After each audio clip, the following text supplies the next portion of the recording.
Merci Seigneur Jésus-Christ. Merci Seigneur Jésus. Amen. Amen. Que l'Éternel soit loué, lui qui nous a réunis en ces lieux. Lui qui nous a donné la force de nous tenir encore une fois de plus dans cet endroit.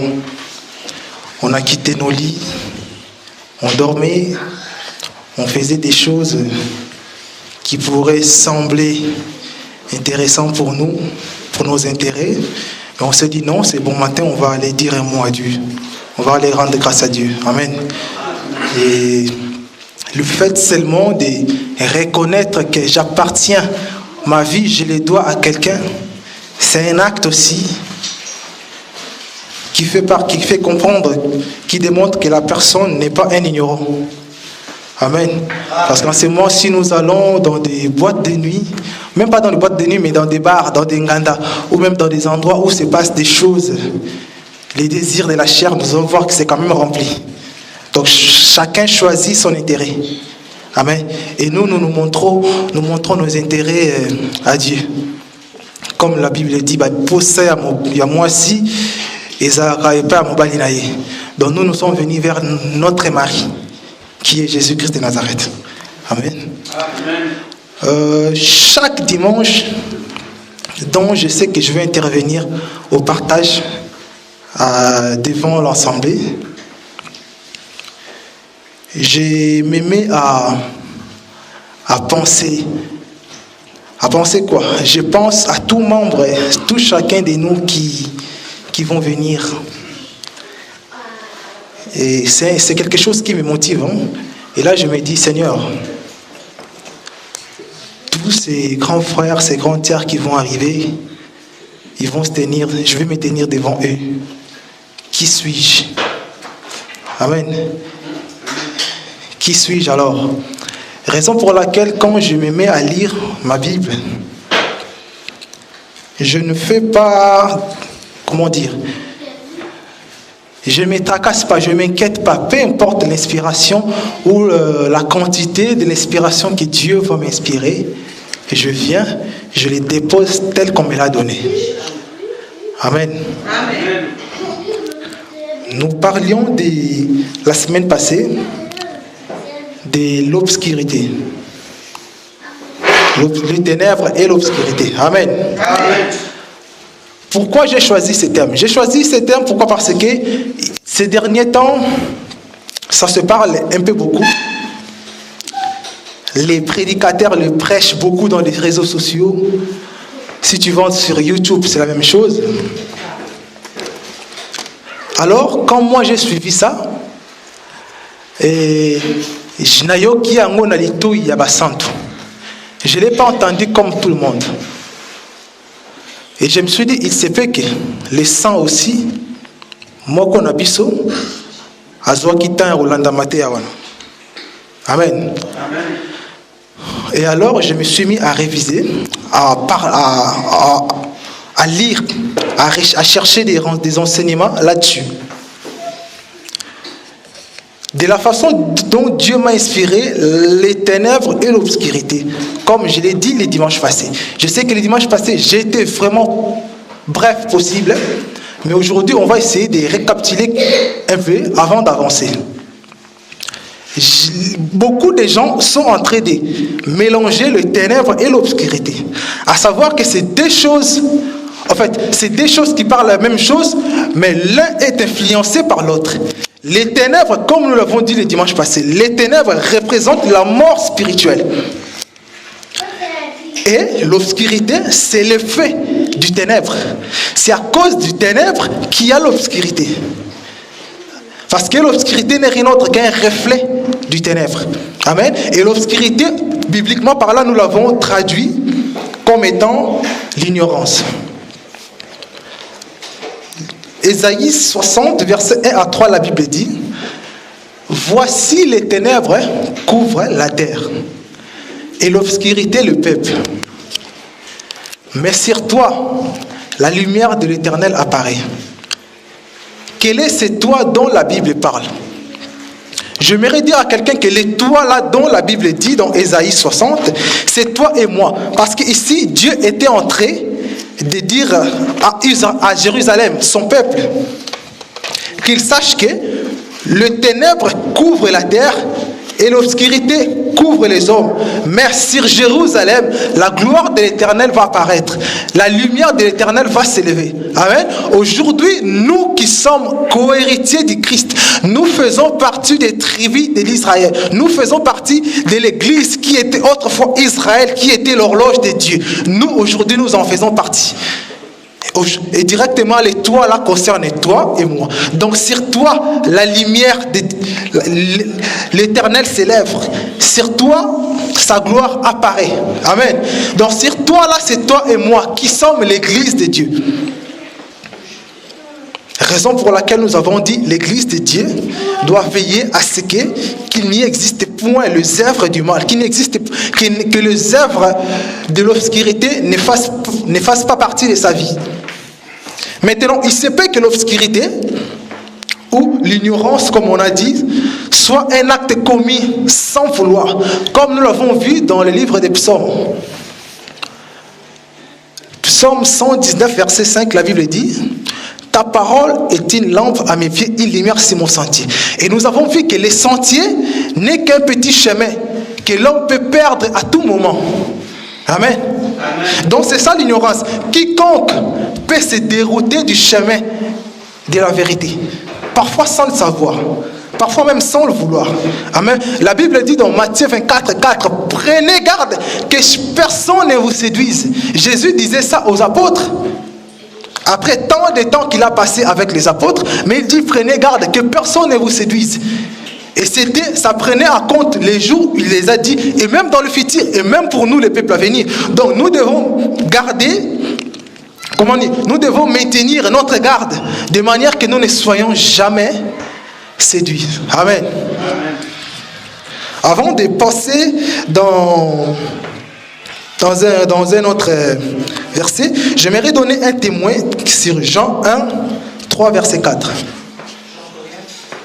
Jean 1, 3, 4. Fagotier, tu es là? En elle était la lumière de lui, et la lumière était là.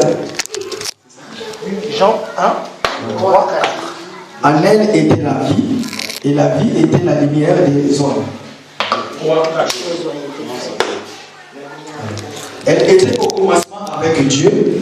Toutes les choses ont été faites par elle, et rien de ce qui a été fait n'a été fait sans elle. En elle était la vie, et la vie était la lumière des hommes.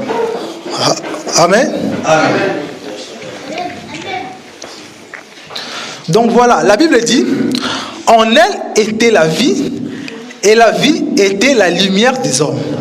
Ceci, j'ai donné ce témoin pour comprendre ou pour témoigner que les ténèbres que nous disons qui est la mort, et que son influence, l'obscurité et l'ignorance, et maintenant la vie que nous avons par Jésus-Christ, c'est celui qui est défini comme...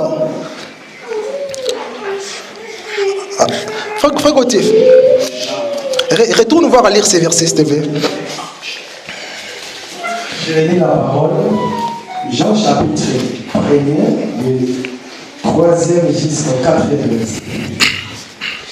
Je lis la parole. Toutes les choses ont été faites par elle, et rien de ce qui a été fait n'a été fait sans elle. En elle était la vie, et la vie était la lumière des hommes. Voilà. En elle était la vie. Donc la lumière est définie comme la vie. Par contre, le ténèbre est défini comme la mort. Amen. Je tenais à ce que nous faisons ces deux différences entre les ténèbres et la lumière. Dans le langage de la Bible, quand on parle du ténèbre, c'est vraiment la mort spirituelle. Amen. C'est vraiment la mort spirituelle. Et quand on parle de la lumière, c'est la vie que nous avons par Jésus-Christ. Amen. Amen. Nous allons voir maintenant un verset qui va affirmer que le Christ est venu pour nous tirer de l'ignorance à la connaissance. Amen. De la mort à la vie, des ténèbres à la lumière. Tel est confirmé la Bible dans les livres de de 1 Pierre 2, 9. On va voir ça après. 1 Pierre chapitre 2, verset 9. Vous, au contraire, vous êtes une race des élus, une sacerdoce royale, une nation sainte, un peuple acquis afin que vous annonciez le vertu de celui qui vous a appelé, de ténèbres à son admirable lumière. Amen. Donc cela dit que nous sommes un cas particulier par rapport à tous ceux avec qui nous sommes dans le monde. Amen. Nous pouvons vivre ensemble, nous pouvons être parmi quiconque, mais nous devons savoir que nous sommes un peuple qui nous avons été retirés des ténèbres à la lumière. Voilà pourquoi dans ces versets, dans Ésaïe 60, la Bible dit: le monde entier marchera à la lumière de ta clarté. Amen. Donc nous sommes ce qu'on dit la lumière du monde. Nous sommes le sel. Nous sommes là pour donner goût dans ce monde. Amen. Maintenant, posons-nous la question: si parmi nous l'église que nous sommes la lumière du monde, si parmi nous il commence à exister les choses du mal, les choses, l'ignorance, les choses méchantes, comment dire, les péchés, des choses qu'on ne s'attendait pas, les choses qui peuvent provenir de l'extérieur commencent à se manifester parmi nous. Vous voyez à quoi on va ressembler? Cela va endurcir le cœur des incrédules à l'extérieur.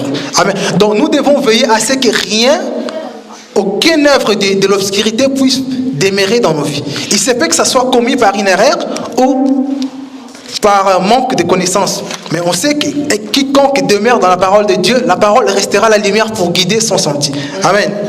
Amen.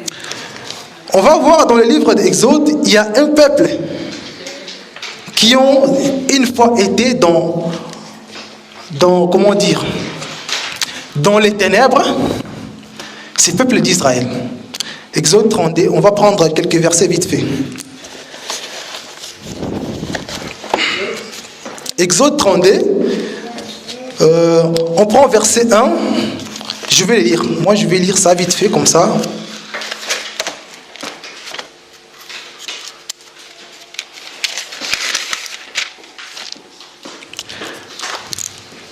Le peuple, voyant que Moïse tardait à descendre de la montagne, s'assembla autour d'Aaron et lui dit: allons, fais-nous un Dieu qui marche devant nous.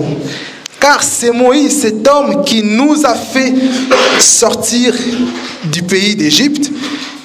Nous ne savons pas ce qu'il est devenu. On va sauter, on prend verset 5.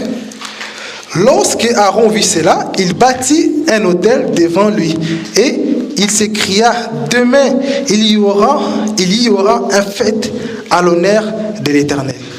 Amen. Amen. Qu'est-ce qui se passe ici? Il y a un peuple qui a tellement vécu en Égypte. À force de rester en Égypte, nous, bibliquement parlant, nous allons définir l'Égypte comme un endroit là où régnait les ténèbres, comme dit la Bible dans Ésaïe 60. Amen. Pourquoi nous disons que cet endroit régnait les ténèbres? Pourquoi? Parce que quand Dieu dit à Moïse: va dire à Pharaon de laisser mon peuple partir, de laisser mon peuple aller m'adorer dans le désert.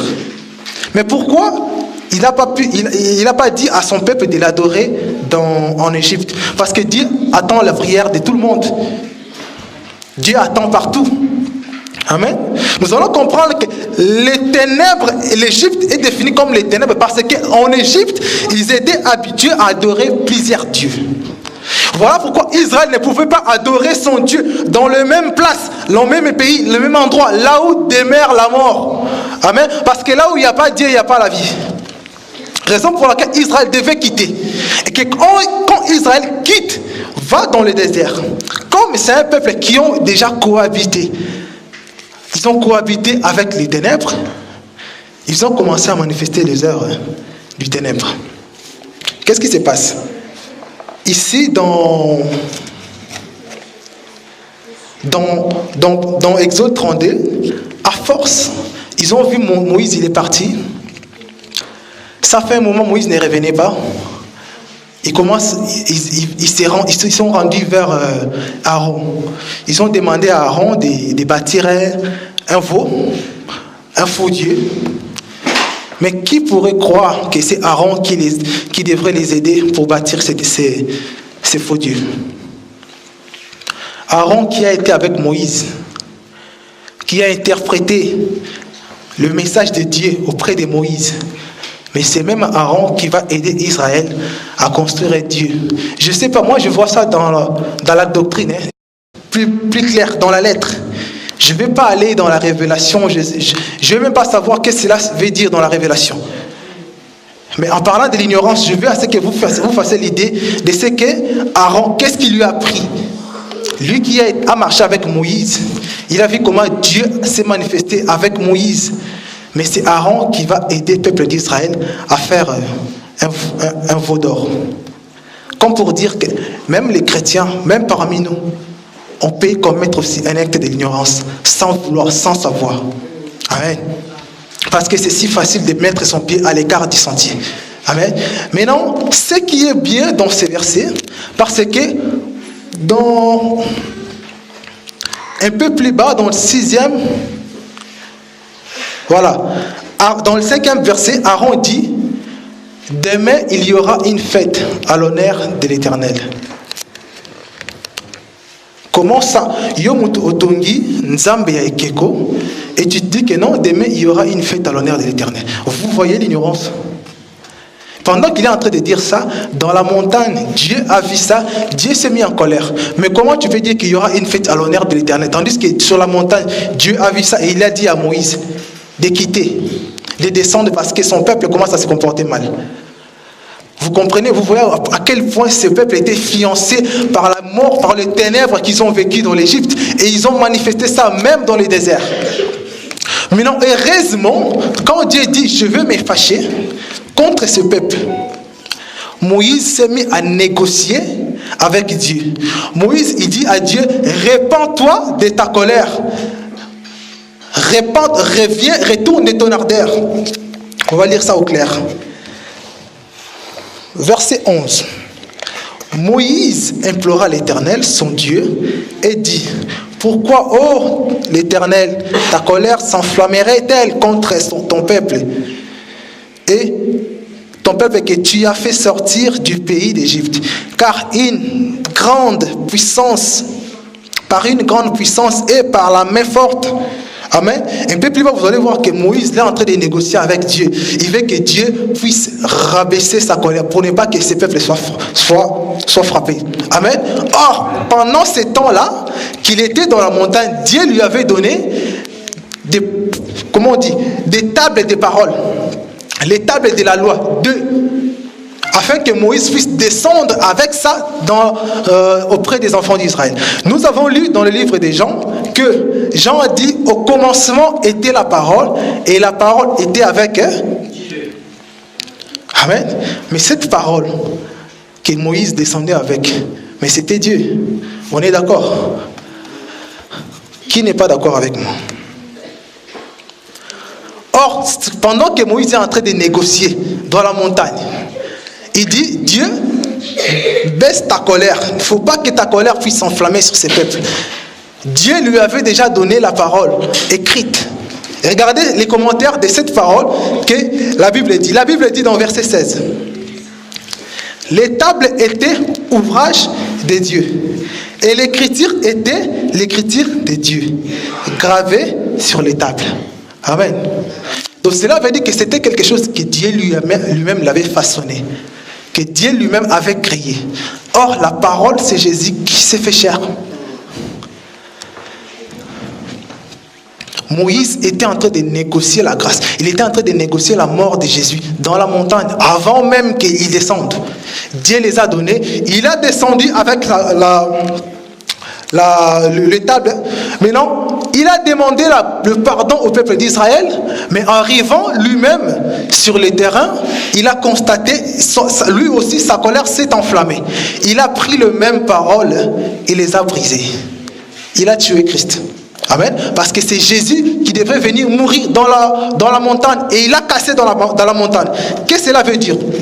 Nous allons voir un peu plus bas dans verset 34. Le même Moïse, Dieu lui dit, maintenant, taille deux tables à la même forme que celle que tu as cassée. Nous allons voir ça dans le premier verset. L'Éternel dit, taille deux tables de pierre comme le premier, et j'y écrirai les paroles qui étaient sur les premiers. Donc cela est la mort et la résurrection de Jésus. Et de la même façon, il est venu, il est descendu sur terre, il a trouvé les péchés, il est brisé, il est cassé par la loi, par Moïse. Et il ne pouvait pas revenir comme ça. Le même table, Moïse devait tailler une autre aux mêmes formes. Et Dieu devrait écrire les mêmes paroles qui étaient sur celui d'avant, avant que ça puisse retourner à la montagne. Amen. Cela veut dire quoi? Toute ignorance ne peut être pardonnée et éclairée que par Jésus-Christ lui-même. Amen. Lui qui est venu, il a trouvé les péchés, il est mort. Et le même celui qui était mort est ressuscité avant de rentrer aussi. Parce que Dieu a dit à Moïse, toi-même taille des tables, tu monteras avec ici vers moi. Et c'est sur ces tables-là que moi j'écrirai la parole. Donc cela veut dire que le Christ, c'est lui que Dieu avait envoyé lui-même. Parce que les premières tables, Moïse ne sait même pas où est-ce que Dieu l'avait pris. C'était un ouvrage de Dieu lui-même. C'était Jésus-Christ lui-même Dieu que Dieu avait envoyé. Il faut arriver brisé à la montagne à cause de l'ignorance, à cause de l'idolâtrie qu'Israël était en train de commettre. Amen. Maintenant, pour aller un peu, pour synthétiser ces messages, qu'est-ce que j'aimerais dire? La Bible dit, tu es Pierre, sur toi Pierre, je bâtirai mon église. Et les séjours des morts ne prévaudront pas sur elle. Cela veut dire que l'église que nous sommes, aucune œuvre de séjour des morts doit prévaloir sur nous. Aucun acte de l'ignorance doit prévaloir sur nous. Si nous constatons des choses qui pourraient choquer chacun de nous dans l'église, et nous sommes comme si rien ne s'était passé. Nous sommes tranquilles sans pourtant essayer de remettre les choses en marche. Nous prenons part à l'ignorance. Or la Bible dit, ne prenez point part aux œuvres infructueuses. Dénoncez-les. Amen. Je veux que cela soit la réflexion de chacun de nous. C'est quelque chose que je voulais qu'on partage. Je voulais qu'on partage ça pour que nous puissions faire attention parmi nous, parce que ça, c'est une assemblée, non seulement une assemblée, mais c'est une famille que Dieu nous a donnée. Amen. C'est une famille que Dieu nous a donnée. Un jour, j'étais en train de parler avec mes frères, des amis, comme ça. Je ne sais même pas quelle est l'histoire qu'on a abordée. On est arrivé à parler de les façons dont les stars meurent subitement.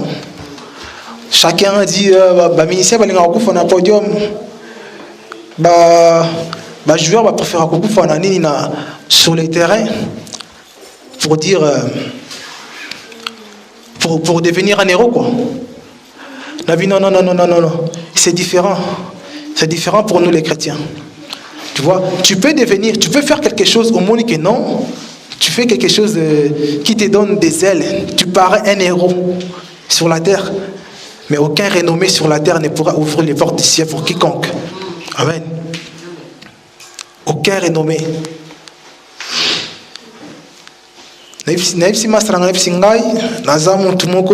Quand il sera mon jour, lorsqu'il sera mon jour, je mourrai pendant l'adoration. Je partirai pendant l'adoration. Amen. C'est ça un enfant de Dieu. S'il faut partir, je partirai dans la présence de mon Dieu. Amen. Et les séjours de mon ne prévaudront point dans cette assemblée, je le déclare au nom du Seigneur Jésus-Christ. Fini les œuvres de l'ignorance, fini l'obscurité, fini toute œuvre du malin. Amen. Nous sommes frères, nous devons demeurer dans la fraternité du Christ. Amen. Que le Seigneur vous bénisse. Amen.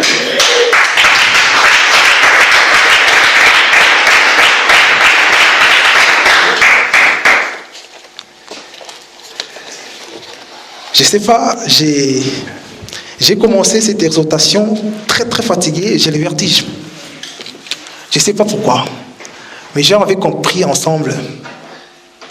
J'avais compris ensemble pour chacun de nous, pour nos frères, pour ceux qui sont présents et ceux qui ne sont pas présents, pour nos familles.